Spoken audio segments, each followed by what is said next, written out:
Esto es un breve repaso por las principales cuestiones tratadas por Karl Marx desde la perspectiva sociológica. Espero que les sea de ayuda. Comencemos. Primero, hablaremos sobre el hombre y los individuos. Somos sujetos históricos insertos en un mundo social y económico. El hombre se crea a sí mismo en el trabajo. La historia universal no es otra cosa que la producción del hombre por el trabajo. El hombre es un ente práctico, social y natural. La naturaleza se va humanizando por obra del trabajo humano, se convierte en un producto histórico más. Luego hablaremos sobre la sociedad capitalista, cómo funciona la sociedad como un todo y, sobre todo, la sociedad capitalista. Marx parte del materialismo histórico o materialismo dialéctico. El materialismo histórico se refiere al mundo práctico, partimos de la realidad observable, lo que vemos a través de los sentidos, lo material, no el mundo de las ideas. En esto se evidencian relaciones de producción entre sujetos concretos que producen en un medio concreto. Por otro lado tenemos la parte de la dialéctica. El mundo o la realidad está compuesta de múltiples partes. Hay cambio, toda la realidad cambia todo el tiempo. Este cambio se da a través de las contradicciones, es decir, que la realidad colisiona constantemente. Dialéctica entre el hombre, la sociedad y la naturaleza. En esta relación hay una transformación continua. La dialéctica es la marcha de la historia, que utiliza como motor las contradicciones, que impulsan el desarrollo. Bien, ¿qué diferencia al hombre del animal? La producción. Producimos nuestros medios de vida, de subsistencia, es decir, nos distingue el trabajo. Establecemos lazos con otros seres humanos y creamos vínculos, la familia. Esto será la primera célula social, pero luego pasará a ser secundaria, porque se multiplicarán estos vínculos y generarán nuevas sociedades y relaciones sociales. En consecuencia, surgirá la conciencia social, que ayudará al desarrollo de la historia y al progreso. Cuando crecen los lazos, aparece la división del trabajo. Las consecuencias de esta son la distribución desigual del trabajo y sus productos, la aparición de la propiedad privada, la formación de las clases sociales, surgimiento de la conciencia de clase, que son los objetivos e intereses de cada clase particular, la lucha de clases, o sea, lucha de opresores versus oprimidos. Las clases van a estar determinadas por una cuestión económica. Dentro de la sociedad capitalista van a existir dos clases sociales determinadas por la posición que ocupan en el sistema de producción, la burguesía y el proletariado. La burguesía posee la propiedad privada y medios de producción y tienen en su poder a los proletariados, los cuales son los obreros que son dueños de su fuerza de trabajo, la cual venderán al burgués a cambio de un salario. Otra de las consecuencias de la división del trabajo es la alienación. El hombre se siente ajeno al producto de su trabajo porque ese producto, una vez que lo produce, deja de pertenecerle, o una vez que lo produce, deja de reconocerlo como suyo. El obrero es un desdichado en su trabajo, le pertenece al burgués que lo explota. Tenemos tres formas diferentes de alienación. La primera es la alienación del obrero respecto de los productos de su trabajo. Pone todo su empeño en un objeto que luego no le pertenece. La segunda es del obrero en el acto de producción. Es decir, en la actividad productiva, el obrero se sentirá forzado a disgusto, se siente ajeno. La tercera es del hombre con respecto al género humano. Es decir, por medio del trabajo, el hombre se hace extraño a la naturaleza y a los demás hombres, porque entra en una competencia desleal. Luego vamos a analizar lo que son los modos de producción. Los hombres establecen relaciones para producir.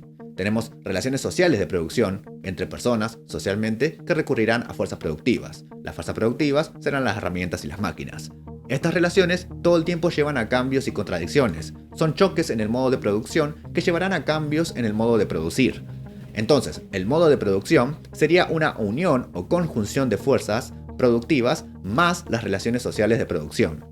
En el capitalismo, el capitalista, dueño de los medios de producción, explota al obrero porque el capitalista tiene los medios de producción, es decir, la fábrica, las herramientas, las materias primas. El obrero no posee esto, solo tiene su fuerza de trabajo, que es la que venderá para poder subsistir. Esto sería el modo de producción capitalista. Bueno, ahora, un tema importante en todo lo que corresponde a Marx y su perspectiva sociológica es el de la plusvalía. Esto se refiere a que el capitalista obtiene ganancias explotando al obrero. Esta ganancia no se da en el intercambio, en el proceso de acumulación de capital, se va a dar dentro del proceso de producción. Cierta cantidad de tiempo constituirá el tiempo necesario, entre comillas. Este será el tiempo que cubrirá las necesidades básicas de reproducción del obrero. Recibe un salario por este tiempo necesario. Sin embargo, el obrero trabaja X cantidad de tiempo más que la necesaria.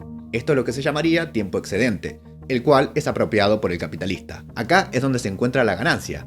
La plusvalía, es decir, el plusvalor, surge del proceso de trabajo, pero no es remunerado, es apropiado. Luego hablaremos sobre lo que se refiere a estructura y superestructura.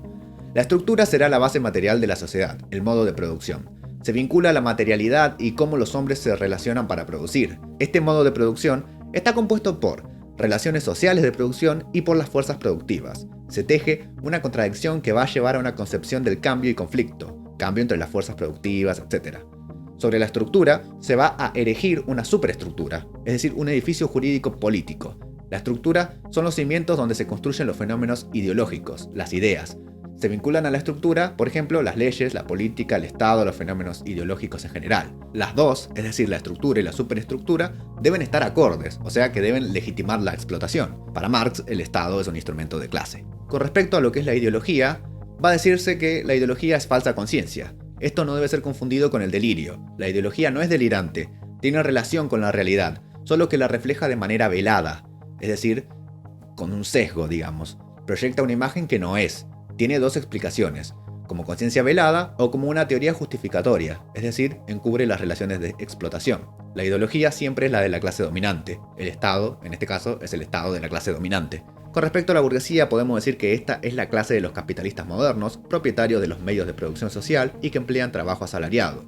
Tiene su origen en la sociedad feudal. Ella encabezó la revolución antifeudal y enarboló las banderas de la doctrina liberal. El capital es el valor que se valoriza. La forma inicial del capital es una masa de dinero cuya utilización en el proceso productivo capitalista permite a su dueño obtener una cantidad mayor que la inicial.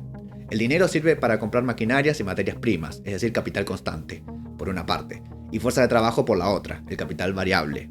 El capitalista puede organizar la producción de un determinado bien. El valor de una unidad de ese bien debe ser mayor que la suma de las partes de capital constante y variable que se han usado en su producción.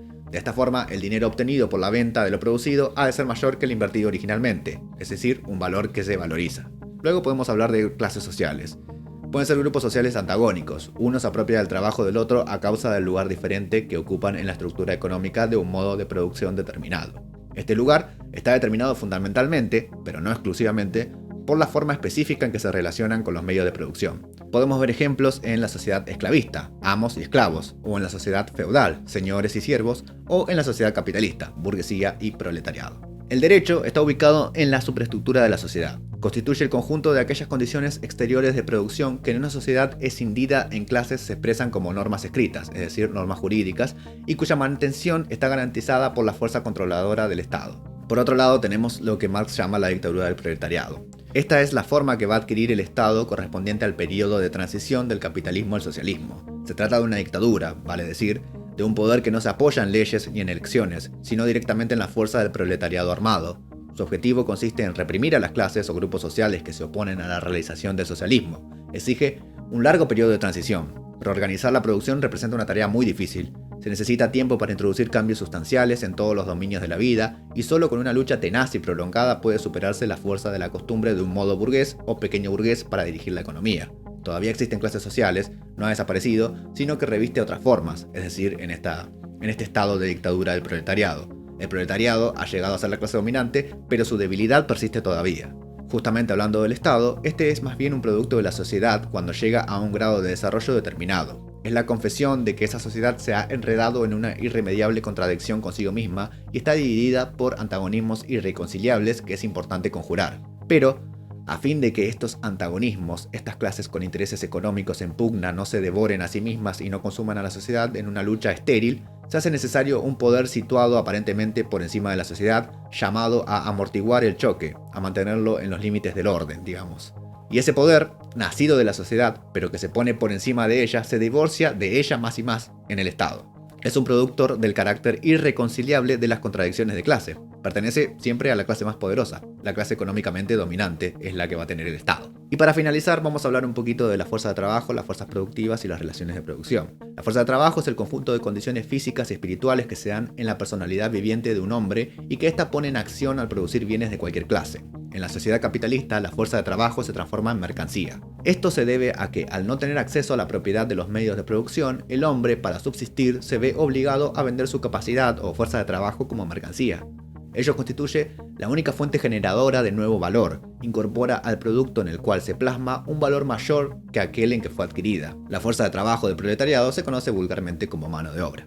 ¿Y qué son las fuerzas productivas? Bueno, las fuerzas productivas es el hombre, las formas y medios que éste utiliza para actuar sobre la naturaleza y también sobre ciertos objetos con cierto grado de elaboración en el proceso de producción. En otras palabras, Las materias que brindan la naturaleza, las maquinarias e instrumentos de la producción, sus métodos y técnicas, los hombres y su experiencia, son todos estos fuerzas productivas. Y por último, las relaciones de producción son aquellas que se establecen entre personas que de una u otra forma participan en el proceso productivo y los medios de producción. Se distinguen las relaciones técnicas de producción, que se refieren al control o no control, de las relaciones sociales de producción, que implican propiedad o no propiedad sobre los medios. Y así es como terminamos este pequeño resumen sobre Marx desde una perspectiva sociológica. Espero que les haya servido. En la descripción pueden encontrar los links a mis redes sociales y demás enlaces que les pueden ser de ayuda. No se olviden de visitar mi segundo canal, al que pueden acceder en pantalla. Hasta la próxima.